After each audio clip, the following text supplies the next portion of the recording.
ಕರ್ನಾಟಕದಲ್ಲಿ ಕೊಟ್ಟಿಲ್ಲ. ಆದರೆ ಬಿಹಾರದಲ್ಲಿ ಫಂಡನ್ನು ಸರ್ಕಾರದಿಂದ ಕೊಟ್ಟರೆ ಅದನ್ನು ಚೋರಿ ಹೆಂಗಾಗತ್ತೆ? ಯಾವುದು ಚೋರಿ ಅಂದರೆ ನಿಮ್ಮ ಅರ್ಥ ಏನು?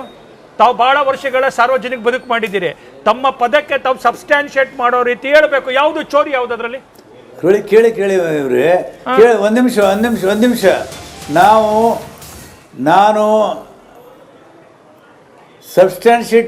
ನಾನು ಸಬ್ಸ್ಟ್ಯಾನ್ಶಿಯೇಟ್ ಮಾಡಿ ಹೇಳ್ತೀನಿ. ನಾವು ಗ್ಯಾರಂಟಿ ಕೊಡುವಾಗ ಅಧಿಕಾರದಲ್ಲಿರಲಿಲ್ಲ, ಇವರು ಅಧಿಕಾರದಲ್ಲಿತ್ತು ಖಜಾನೆಯಿಂದ ಹಣ ಕೊಟ್ಟರು. ಏನು ಅದರಲ್ಲಿ ವ್ಯತ್ಯಾಸ ಏನು? ಕೇಸ್ ಬೇರೆನೆ. ಅದೇ ತೆಲಂಗಾಣದಲ್ಲಿ ಗ್ಯಾರಂಟಿಯಿಂದ ಅಧಿಕಾರಕ್ಕೆ ಬಂದಿವಿ. ಅಲ್ಲಲ್ಲ, ತೆಲಂಗಾಣದಲ್ಲಿ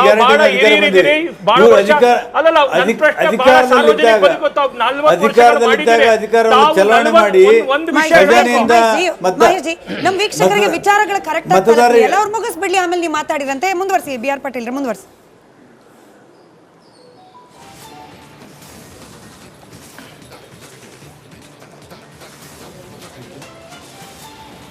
ಎಸ್, ನಮ್ಮ ಕೇಸ್ ಬೇರೆ, ಆ ಕೇಸ್ ಬೇರೆ. ಅಲ್ಲಿ ಅಧಿಕಾರದಲ್ಲಿದ್ದಾಗ ಖಜಾನೆಯಿಂದ ಹಣ ಹಂಚು ಮಾಡಿ ಅಧಿಕೃತವಾಗಿ ಅಕೌಂಟಿಗೆ ಹಾಕಿದ್ದಾರೆ, ಇಲ್ಲಿ ಮಹಾರಾಷ್ಟ್ರದಲ್ಲಿ ಮತ್ತು ಬಿಹಾರದಲ್ಲಿ. ಇದು ಓಟ್ ಚೋರಿ ಅಲ್ವಾ? ಇದು ದರೋಡೆ ಅಲ್ಲ? ಇದು ಖಜಾನೆಯಿಂದ ಹಣ ಹಂಚೋದು. ಇದು ಮತದಾರರಿಗೆ ಓಲೈಸುವ ಕೆಲಸ ಅಲ್ವಾ? ಮತ ಸೆಳೆಯುವಂಥ ಕೆಲಸ ಅಲ್ವಾ? ಸೊ ಇದು ನಾವು ಹರಿಯಾಣದಲ್ಲಿ ಅಧಿಕಾರದಲ್ಲಿರಲಿಲ್ಲ, ಕರ್ನಾಟಕದಲ್ಲಿ ಅಧಿಕಾರದಲ್ಲಿರಲಿಲ್ಲ, ತೆಲಂಗಾಣದಲ್ಲಿ ಅಧಿಕಾರದಲ್ಲಿರಲಿಲ್ಲ. ಇವರು ಅಧಿಕಾರದಲ್ಲಿದ್ದಾಗ ಹಣ ಚೋರಿ, ರೋಡ್ ಚೋರಿ ಮಾಡಿದ್ದಾರೆ. ಇದು ಭಾಳ ವ್ಯವಸ್ಥಿತವಾಗಿ ನಡೆದಿದೆ.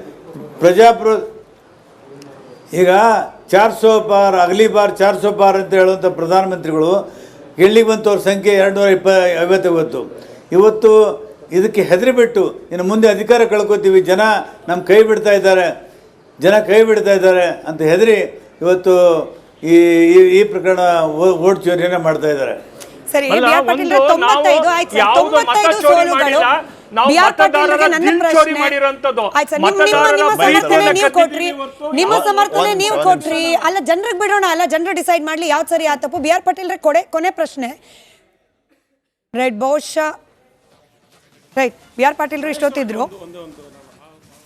ಒಂದು ಡಿಫೆನ್ಸ್ ಕೊಟ್ಟರು, ಸಮರ್ಥನೆ ಮಾಡ್ಕೊಂಡ್ರಲ್ಲ ಮಹೇಶ್. ನಾಳೆ ದಿನ ಕಾಂಗ್ರೆಸ್ ಸರ್ಕಾರ ಚುನಾವಣೆ ಅನೌನ್ಸ್ ಆದಮೇಲೆ ಚುನಾವಣೆ ನಡೆಯುವಾಗ ಸಿದ್ದರಾಮಯ್ಯ ಸರ್ಕಾರ ಪ್ರತಿಯೊಂದು ಕುಟುಂಬಕ್ಕೂ 20,000 ಕೊಡ್ತಾರೆ. ಅದು ವಿರೋಧ ಮಾಡ್ತೀರಾ, ಸಮರ್ಥನೆ ಮಾಡ್ತೀರಾ? ನೀವು ನೋಡಿ, ಅಲ್ಲ, ಒಂದು ನಿಮಿಷ, ಒಳ್ಳೆ ಪ್ರಶ್ನೆ ಕೇಳಿದ್ರಿ ನೀವು. ಏನು ಇವತ್ತಿನ ಕಾಂಟ್ರಪ್ರರಿ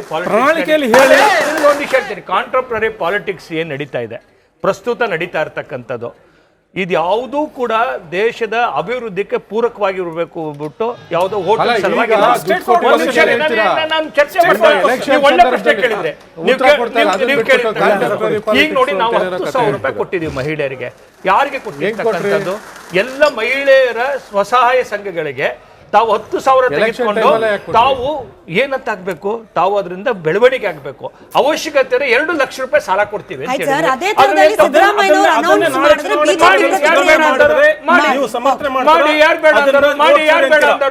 ಯಾರು ಬೇಡ ಅಂದರು? ದೇಶದ ಪ್ರತಿಯೊಬ್ಬ ಜನರ ಅವರನ್ನ ಬಹಳ ಎತ್ತರಕ್ಕೆ ಕೊಂಡೊಯ್ದು ಅವರ ನೋವನ್ನ ಸರಿ ಮಾಡುವಂತ ಸರ್ಕಾರ ಯಾವ ಕೆಲಸ ಆದ್ರೂ ಯಾವತ್ತೂ ಸ್ವಾಗತ. ಆಸ್ಕೆ ಇದೆಷ್ಟು ಇಲ್ಲಿ ನೋಡಿ, ಕರ್ನಾಟಕದಲ್ಲಿ ಸಾಲ ಮಾಡಿರ್ತಕ್ಕಂಥದ್ದು ಎಷ್ಟು ಸಾಲ ಮಾಡಿರ್ತಕ್ಕಂಥದ್ದು? ಬಿಹಾರದಲ್ಲಿ ಬಜೆಟ್ ಎಷ್ಟಿದೆ ಸರ್? 3 ಲಕ್ಷ ಕೋಟಿ. ಕರ್ನಾಟಕದಲ್ಲಿ 4 ಲಕ್ಷ ಕೋಟಿ. ಬಿಹಾರದಲ್ಲಿ ಜನಸಂಖ್ಯೆ ಎಷ್ಟಿದೆ ಸರ್? 13-14 ಲಕ್ಷ. ನಾನು ನಿಮ್ಗೊಂದು ವಿಷಯ ಹೇಳ್ತೀನಿ. ಒಂದು ಸರ್ಕಾರಕ್ಕೆ ತನ್ನ ಸ್ವಸಾಮರ್ಥ್ಯದಿಂದ ಜನರಿಗೆ ಕೊಡುವಂತ ಅವಕಾಶ ಇತ್ತು ಅಂತಾರೆ, ತನ್ನ ಮೂಲಕ ಜನರ ಹೇಳಿಕೆ ಆಗತ್ತೆ ಅಂತಂದ್ರೆ ಅವಕಾಶ ಮಾಡ್ಕೊಡಿ. ನಾವು 6,000 ರೂಪಾಯಿ ಕೃಷಿ ಸನ್ಮಾನ ಇದೆ ಕರ್ನಾಟಕದಲ್ಲಿ. ಸನ್ಮಾನ್ಯ ಯಡಿಯೂರಪ್ಪನವರು 4,000 ರೂಪಾಯಿ ಕೊಟ್ಟಿದ್ರು. ಯಾಕೆ ಬಂದ್ ಮಾಡಿದ್ರಿ ನೀವು? 4,000 ರೂಪಾಯಿ ಕೊಡ್ತಿದ್ರು ಕರ್ನಾಟಕದಲ್ಲಿ, 6,000 ರೂಪಾಯಿ ನಾವು ಕೊಡ್ತಾ ಇದ್ರು. ನೀವ್ ಯಾಕೆ 4,000 ಬಂದ್ ಮಾಡಿದ್ರಿ? 4,000 ಯಾಕೆ ಬಂದ್ ಮಾಡಿದ್ರಿ ನೀವು? ಕಾಂಗ್ರೆಸ್ ಬಿಜೆಪಿ ಪಾಲಿಟಿಕ್ಸ್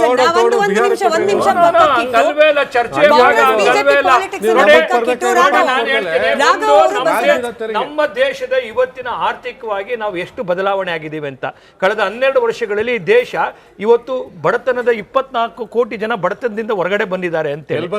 ಯಾಕೆ ಬಡದ ಈ ಸ್ಥಿತಿ ಬರುತ್ತೆ ದೇಶದೊಳಗಡೆ? ವ್ಯಾಖ್ಯಾನ ಬದಲಾಯಿಸಿ ಮೇಲೆ ಬಂದಿದ್ದಾರೆ. ಅಲ್ಲ, ವ್ಯಾಖ್ಯಾನ ನಿಮ್ ಸಮಾಧಾನಕ್ಕೋಸ್ಕರ ನಾನು ಮಾಡಕ್ಕಾಗೋದಿಲ್ಲ. GDP ನಾನು ಹೇಳ್ತೀನಿ, benchmark change ಮಾಡ್ತಾರೆ. ನೋಡಿ ಕರ್ನಾಟಕದಲ್ಲಿ ಕೊಟ್ಟಿಲ್ಲ, ಆದ್ರೆ ಬಿಹಾರ್ನಲ್ಲಿ ಫಂಡ್ ಅನ್ನ ಸರ್ಕಾರದಿಂದ ಕೊಟ್ರೆ ಅದನ್ನ ಚೋರಿ ಹೆಂಗಾಗತ್ತೆ? ಯಾವುದು ಚೋರಿ ಅಂದ್ರೆ ನಿಮ್ಮ ಅರ್ಥ ಏನು? ತಾವು ಬಹಳ ವರ್ಷಗಳ ಸಾರ್ವಜನಿಕ ಬದುಕು ಮಾಡಿದ್ದೀರಿ, ತಮ್ಮ ಪದಕ್ಕೆ ತಾವು ಸಬ್ಸ್ಟ್ಯಾನ್ಶಿಯೇಟ್ ಮಾಡೋ ರೀತಿ ಹೇಳ್ಬೇಕು. ಯಾವುದು ಚೋರಿ, ಯಾವ್ದು ಅದರಲ್ಲಿ? ಕೇಳಿ ಇವ್ರೆ, ಕೇಳಿ ಒಂದ್ ನಿಮಿಷ.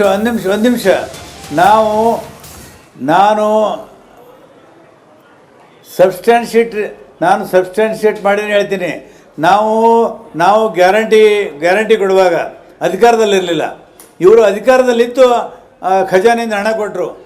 ಏನು ಅದ್ರಲ್ಲಿ ವ್ಯತ್ಯಾಸ ಏನು? ಮುಗಿಸ್ಲಿ ಸರ್, ಮುಗಿಸ್ಲಿ. ಅದು ಸ್ವಲ್ಪ ಡಿಲೇ ಬೇರೆ ನಮ್ಮ ಇದೆ, ಕೇಸ್ ಬೇರೆ, ಮುಗಿಸ್ಲಿ. ಈ ಕೇಸ್ ಬೇರೆನೆ.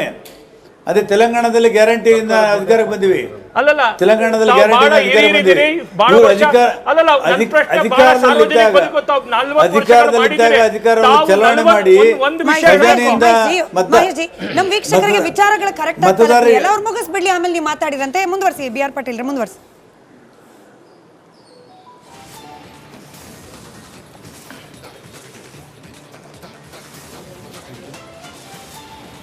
ಎಸ್, ನಮ್ಮ ಕೇಸ್ ಬೇರೆ, ಆ ಕೇಸ್ ಬೇರೆ.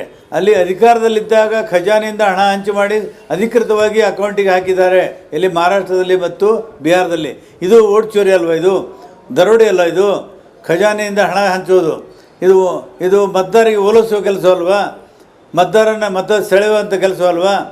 ಸೊ ಇದು ನಾವು ಹರಿಯಾಣದಲ್ಲಿ ಅಧಿಕಾರದಲ್ಲಿರಲಿಲ್ಲ, ಕರ್ನಾಟಕದಲ್ಲಿ ಅಧಿಕಾರದಲ್ಲಿರಲಿಲ್ಲ, ತೆಲಂಗಾಣದಲ್ಲಿ ಅಧಿಕಾರದಲ್ಲಿರಲಿಲ್ಲ. ಇವರು ಅಧಿಕಾರದಲ್ಲಿದ್ದಾಗ ಹಣ ಚೋರಿ, ರೋಡ್ ಚೋರಿ ಮಾಡಿದ್ದಾರೆ. ಇದು ಭಾಳ ವ್ಯವಸ್ಥಿತವಾಗಿ ನಡೆದಿದೆ. ಈಗ 400 ಪಾರ್ ಅಗಲಿ ಬಾರ್ 400 ಪಾರ್ ಅಂತ ಹೇಳುವಂಥ ಪ್ರಧಾನಮಂತ್ರಿಗಳು ಗೆಲ್ಲಿಗೆ ಬಂತವ್ರ ಸಂಖ್ಯೆ 250. ಇವತ್ತು ಇದಕ್ಕೆ ಹೆದರಿಬಿಟ್ಟು ಇನ್ನು ಮುಂದೆ ಅಧಿಕಾರ ಕಳ್ಕೊತೀವಿ, ಜನ ನಮ್ಮ ಕೈ ಬಿಡ್ತಾ ಇದ್ದಾರೆ ಅಂತ ಹೆದರಿ ಇವತ್ತು ಈ ಪ್ರಕರಣ ಓಟ್ ಚೋರಿಯನ್ನು ಮಾಡ್ತಾ ಇದ್ದಾರೆ. ಸರಿ, ಬಿ ಆರ್ ಪಾಟೀಲ್ 95 ಆಯ್ತು ಸರ್, 95 ಸೋಲುಗಳು. ಬಿ ಆರ್ ಪಾಟೀಲ್ಗೆ ನನ್ನ ಪ್ರಶ್ನೆ ಆಯ್ತು ಸರ್, ನಿಮ್ಮ ಸಮರ್ಥನೆ ನೀವು ಕೊಟ್ರಿ, ನಿಮ್ಮ ಸಮರ್ಥನೆ ನೀವು ಕೊಟ್ರಿ. ಅಲ್ಲ, ಜನರಿಗೆ ಬಿಡೋಣ, ಅಲ್ಲ ಜನರು ಡಿಸೈಡ್ ಮಾಡ್ಲಿ ಯಾವ್ದು ಸರಿ ಆ ತಪ್ಪು. ಬಿ ಆರ್ ಪಾಟೀಲ್ ಕೊನೆ ಪ್ರಶ್ನೆ. ರೈಟ್, ಬಹುಶಃ ರೈಟ್, ಬಿ ಆರ್ ಪಾಟೀಲ್ ಇಷ್ಟೊತ್ತಿದ್ರು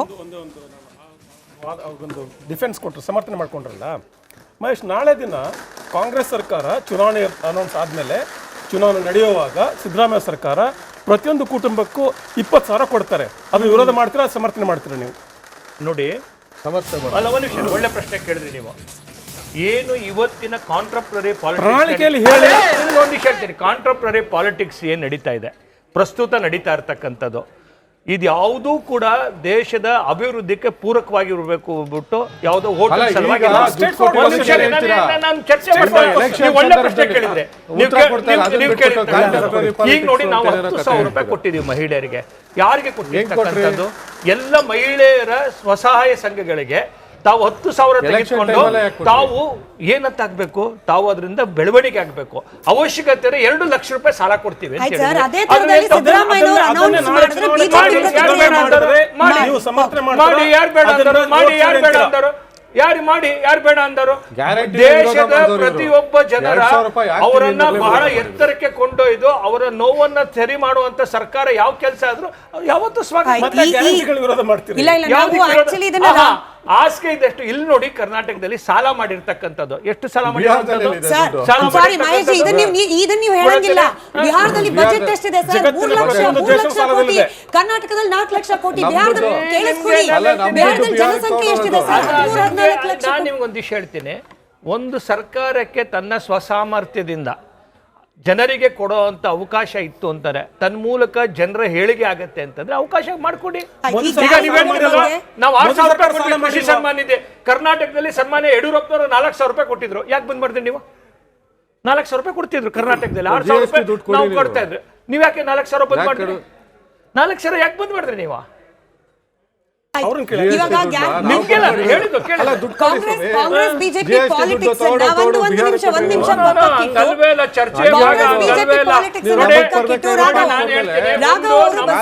ನಮ್ಮ ದೇಶದ ಇವತ್ತಿನ ಆರ್ಥಿಕವಾಗಿ ನಾವು ಎಷ್ಟು ಬದಲಾವಣೆ ಆಗಿದ್ದೀವಿ ಅಂತ. ಕಳೆದ 12 ವರ್ಷಗಳಲ್ಲಿ ದೇಶ ಇವತ್ತು ಬಡತನದ 24 ಕೋಟಿ ಜನ ಬಡತನದಿಂದ ಹೊರಗಡೆ ಬಂದಿದ್ದಾರೆ ಅಂತ ಹೇಳಿ. ಯಾಕೆ ಬಂದಿದೆ? ಬಡದ ಈ ಸ್ಥಿತಿ ಬರುತ್ತೆ ದೇಶದೊಳಗಡೆ. ವ್ಯಾಖ್ಯಾನ ಬದಲಾಯಿಸಿ ಮೇಲೆ ಬಂದಿದ್ದಾರೆ.